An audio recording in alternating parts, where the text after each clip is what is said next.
Because you see, you got all these kids in the sneaker game and they represent this empty glass.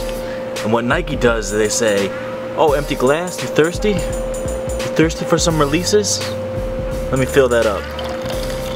And they don't stop.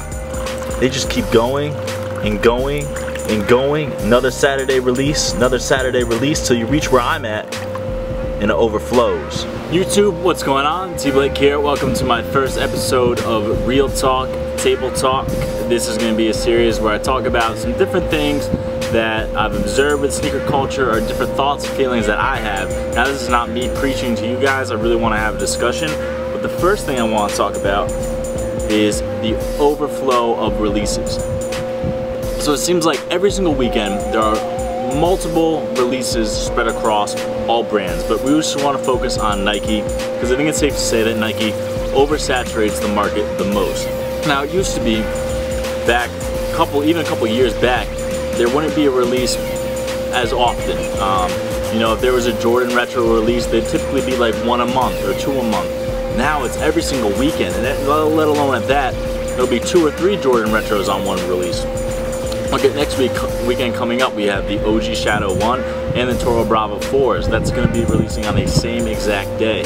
So what ends up happening is the consumer starts getting worn down. Now, I think a lot of people have started to feel this already. I've definitely felt worn down for a couple different reasons. One, shoes are expensive. It's hard to keep up, and the fact of the matter is Nike puts out so many different shoes and limits them so much that there's this attitude that you have to have this, you need to have this, you need to keep up with the Joneses. And that's the same attitude that's so destructive to sneaker culture. I think what's really important is to be able to take a step back, remove yourself from what's going on, remove yourself from some of the hype, and really think about what's worth picking up.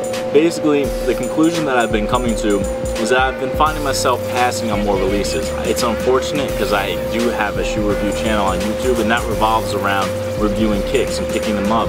But right now where I'm at, I can't see myself putting more money and more time into these releases that happen all the time. And rather, I find myself going back to older releases that find the value of, say, the 2000 Infrared 6.